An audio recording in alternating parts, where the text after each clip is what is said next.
Bagong monetization requirement for YouTube Shorts. Bagong paraan kung paano kikita sa YouTube Shorts. Added new YouTube Shorts features para mas lumaki pa ang kita mo. Papayagan ka na ni YouTube na gumamit ng copyrighted music sa mga YouTube Shorts mo? Yan ang mga pag-uusapan natin at iba pang mga coming soon features para sa YouTube Shorts.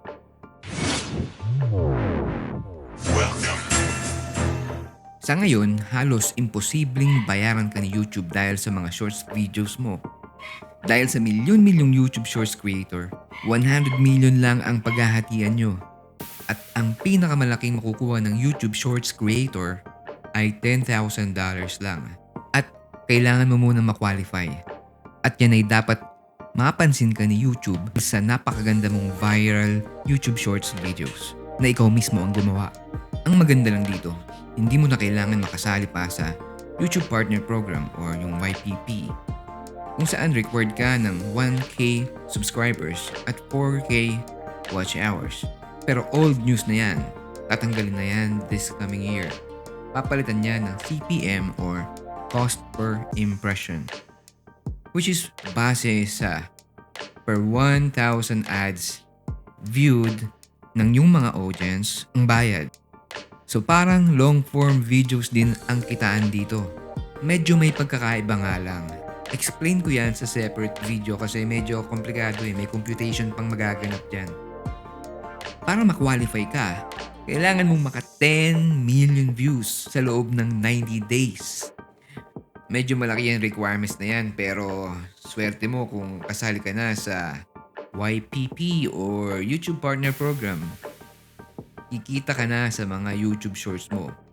At hindi ka na required na magkaroon pa ng 10 million views sa YouTube Shorts mo. In short, ang YouTube Shorts ay magiging additional revenue mo kung kasali ka na sa YPP. Ang saya, di ba? Aside from ads revenue, magkakaroon pa ng mga features na makikita mo lang sa ngayon sa mga creators na kasali sa YouTube Partner Program. Tulad ng super thanks, kung saan pwedeng mag-donate or mag-shoutout yung mga fans mo pero may bayad. Siyempre yung may-ari ng video ang babayaran. Maglalagay din daw ng separate tab para sa YouTube Shorts para dun sa mga gustong puro shorts videos lang ang pinapanood. Or kung puro long form or traditional YouTube videos lang ang gusto nilang panoorin. Kasi ngayon magkahalo sila. Aside dun sa mga music at sound effects sa YouTube library or dun sa taas ng camera phone mo pag gumagawa ka ng YouTube Shorts, pwede ka nang makagamit ng halos kahit anong music. Libre. Or meron ding bayad. Or meron din hati or porsyentuhan ang bayad or revenue sharing. Ibig sabihin, libre mong magagamit yung music pero pag kumita ka na, maghahati kayo ng copyright owner. Depende sa usapan nyo kung ilang porsyento siya. Yan ay hindi pa gaano malinaw kasi nga meron pang porsyento si YouTube dyan sa ad revenues. Bibigyan linaw yan ni YouTube sa mga susunod na buwan or linggo lang. Update ko kagad kayo pag tinext niya ako. Alam ni Lolo YouTube na nalilimitahan ang creativity nating mga creators at hindi natin magawa yung best edit natin sa mga videos dahil sobrang limitado ang options natin sa music. At dun sila walang laban sa TikTok.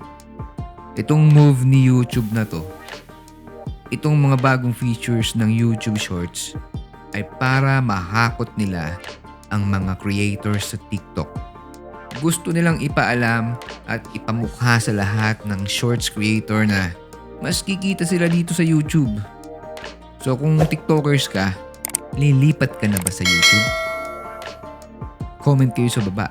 Subscribe na din at click sa notification bell para updated ka din sa latest about YouTube.